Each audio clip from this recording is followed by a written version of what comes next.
दिया। तो एक प्रकार के शिष्य थे रामचंद्रपुरी।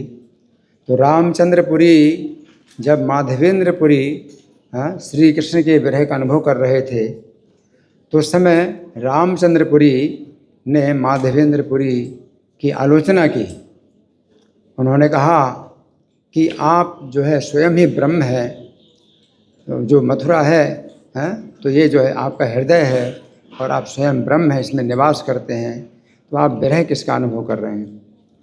तो ये तो जो है बहुत निम्न स्तर का जो है ज्ञान है कि कोई व्यक्ति ब्रह्म का साक्षात्कार करे। तो गीता में भगवान कहते हैं ब्रह्मभूतः प्रसन्नात्मा न सोचते न कांक्षति, कि ब्रह्मभूत अवस्था में कोई व्यक्ति न शोक करता है न आकांक्षा करता है। तो जो शोक और आकांक्षा की जो बात आती है वो भौतिक वस्तुओं के लिए आती है कि कोई भौतिक वस्तु अगर हमारे पास से चली जाए तो हमें शोक होता है या भौतिक वस्तु की आकांक्षा होती है।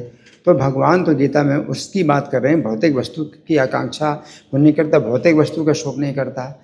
लेकिन जब कोई व्यक्ति ब्रह्मभूत स्तर से बहुत ऊपर उठ जाए और वो जो है भगवान की जो है शांत रस से भी ऊपर दास, दास से ऊपर सख्य, सख्य से ऊपर वात्सल्य, वात्सल्य से ऊपर माधुर्य, और उससे में जो है भगवान की विरह का जो अनुभूति जो होती है, तो वो तो जो है भगवान के दर्शन की आकांक्षा होती है और भगवान का दर्शन ना पाने का शोक होता है। तो शोक और आकांक्षा अब तो जो है पूर्ण रूप से आध्यात्मिक हो गया। तो रामचंद्रपुरी ने जो है बड़े निम्न स्तर का ज्ञान दिया कि ब्रह्मभूत अवस्था में कोई व्यक्ति जो है आकांक्षा नहीं करता किसी चीज़ की, शोक नहीं करता किसी चीज़ की, है ना। तो ये माधवेंद्रपुरी की जो अवस्था है वो कितनी ऊंची है कि वो कृष्ण की जो है कृष्ण के दर्शन की आकांक्षा कर रहे हैं और कृष्ण का दर्शन ना पाने के लिए शोक कर रहे हैं। तो रामचंद्रपुरी जो है इस माधवेंद्रपुरी की इस अवस्था, इतनी ऊंची अवस्था को नहीं समझ सका और उसने जो है निंदा की, माधवेंद्रपुरी से ही बोलने लगा। और माधवेंद्रपुरी ने जो है उसकी इस बात को सुन करके उन्होंने कहा कि तू जो है दूर चला जा, अपना मुंह न दिखा पापी। माधवेंद्रपुरी ने उस रामचंद्रपुरी ने कहा कि पापी तू दूर चला जा, तू अपना मुंह न दिखा। अगर तू अपना मुंह दिखाएगा, मैं तेरा मुंह देख करके अगर शरीर त्याग करूँगा तो मैं नरक में जाऊँगा। तो नरक का मतलब क्या है? नरक का मतलब वो है कैवल्यम नरकाय थे, कैवल्य मुक्ति। तो कैवल्य मुक्ति के जो आकांक्षा करते हैं तो वे जो है मतलब ब्रह्मभूत अवस्था में आ जाते हैं और कैवल्य की आकांक्षा करते हैं, कैवल्य मुक्ति प्राप्त हो। लेकिन कैवल्यम नरकाय थे, लेकिन जो जिनको चैतन्य महाप्रभु की कृपा का एक कटाक्ष मिल जाए तो उसके लिए कैवल्य मुक्ति तो नरक के समान होती है। तो माधवेंद्रपुरी ने कहा कि अगर मैं तेरा मुंह देख करके शरीर त्यागूंगा तो मुझे नरक की प्राप्ति होगी। माधवेंद्रपुरी जैसे भक्तों के लिए कैवल्य मुक्ति तो नरक के समान है ना। तो रामचंद्रपुरी जो है फिर वहाँ से चला गया, है ना। तो गुरु की सेवा ना वो करता था और ना गुरु से उसने कहीं मतलब कोई उपदेश प्राप्त किया और उनकी अवस्था को समझा। और दूसरे थे शिष्य उनके ईश्वरपुरी। तो ईश्वरपुरी जो है माधवेंद्रपुरी का मलमूत्र साफ करते थे। प्रभु जी ने बताया कि मलमूत्र साफ करते थे उनका, और उनको कृष्ण कथा सुनाते थे। और जैसे वो कृष्ण के विरह का अनुभव करते थे तो उनके विरह की इस भावना का पोषण करने के लिए उसी प्रकार की जो है कथाएं सुनाते थे। तो जिस प्रकार से चैतन्य महाप्रभु जब राधा भाव में जो अनुभव करते थे, विरह का अनुभव करते थे, तो स्वरूप दामोदर और राय रामानंद उनको चंडीपति, चंडीदास और विद्यापति के गीत सुनाते थे उनके भाव को पोषण करने के लिए। तो ये दो जो संगीत है चैतन्य महाप्रभु के जो कार्य करते थे वही कार्य ईश्वरपुरी करते थे माधवेंद्रपुरी के साथ, कि उनके भाव का पोषण करने के लिए उनको इस प्रकार की कृष्ण कथा सुनाते थे। तो माधवेंद्रपुरी ने जो है ईश्वरपुरी को फिर वरदान दिया, ईश्वरपुरी को वरदान दिया कि तुमने जिस प्रकार से मेरी सेवा की है तो तुमको भी अब तुम्हारे जैसा ही शिष्य प्राप्त होगा। और माधवेंद्रपुरी के इस प्रसन्नता के कारण, उनकी कृपा के कारण, उनके आशीर्वाद के कारण ईश्वरपुरी को चैतन्य महाप्रभु स्वयं प्राप्त हुए। हरि बोल। इस प्रकार से हमें दो प्रकार के शिष्यों का जो है एक जो है नमूना मिलता है।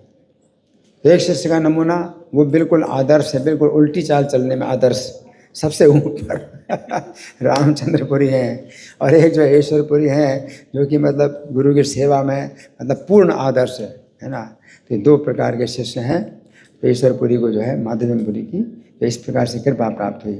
अच्छा, अब जो है एक विचार हमने किया कि प्रभु जी ने कहा कि गोपाल जी जो है ये गीत गा रहे थे, माधवेंद्र आएंगे तो अंगना सजाएंगे, लेकिन गोपाल जी जो है उनका तो अंगना ही नहीं है, गोपाल जी का अंगना ही नहीं है। वे धूप का कष्ट पा रहे हैं, वर्षा का कष्ट पा रहे हैं, आंधी का कष्ट पा रहे हैं, अंगन ही नहीं है। तो वो हाँ, तो इसलिए उनका गीत ये था, माधवेंद्र आएंगे तो अंगना पाएंगे उनको अंगना मिलेगा।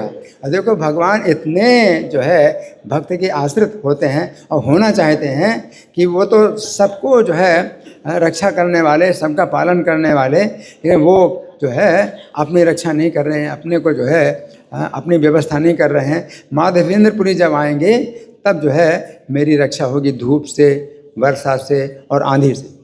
तो धूप, वर्षा, आंधी का कष्ट पा रहे हैं भगवान, और माधवेंद्रपुरी का इंतजार कर रहे हैं कि माधवेंद्रपुरी जब आएंगे तब। तो माधवेंद्रपुरी को श्रेय देने के लिए गोपाल जी ने कितने सौ सैकड़ों सालों तक जो है प्रतीक्षा की कि माधवेंद्रपुरी को श्रेय देना है कि वो उनकी स्थापना करें और उनको जो है वहाँ से निकालें। तो उसी प्रकार से प्रभुपाद को जो है श्रेय देने के लिए भगवान ने जो है मतलब ये सब इंतजार किया है। प्रभुपाद जब आएंगे तो प्रभुपाद जो है पूरे विश्व में कृष्ण भावनामृत को फैलाएंगे। तो ये भगवान जो है, भगवान जिसको श्रेय देना चाहते हैं तो उसी को ही जो है श्रेय देते हैं। और जैसे माधवेंद्रपुरी जी पैदल चले हैं और बिना अयाचक वृत्ति में, बिना खाए और बिना मांगे चलते थे, बिना मांगे कुछ मिल जाए। और कोई यात्रा में चल रहा है, अगर यात्रा कर रहा है एक स्थान से दूसरे स्थान, तो लोग समझ भी नहीं सकते कि भाई ये बिना मांगे रहते हैं तो देंगे। जैसे माधवेंद्रपुरी यहाँ पर आए गोपाल जी की सेवा में, अब तो इतना भोग आ रहा है और उनको जो है खूब खाने को मिला। माधवेंद्रपुरी को खूब मतलब भोजन की व्यवस्था हो रही है, बिना मांगे सब कुछ मिल रहा है। अब जो जाएंगे तो बिना मांगे कौन जानता है उनको, लेकिन उन्होंने चिंता नहीं की। तो ये मतलब विशेष बात है कि उन्होंने चिंता नहीं की। और प्रभुपाद की भी मतलब ऐसी हालत थी कि प्रभुपाद को जो है विदेश जाना था, लेकिन उन्होंने भी उनको भी जो है क्या था, अवस्था कैसी थी, 70 साल की अवस्था थी और काफ़ी कमज़ोर थे।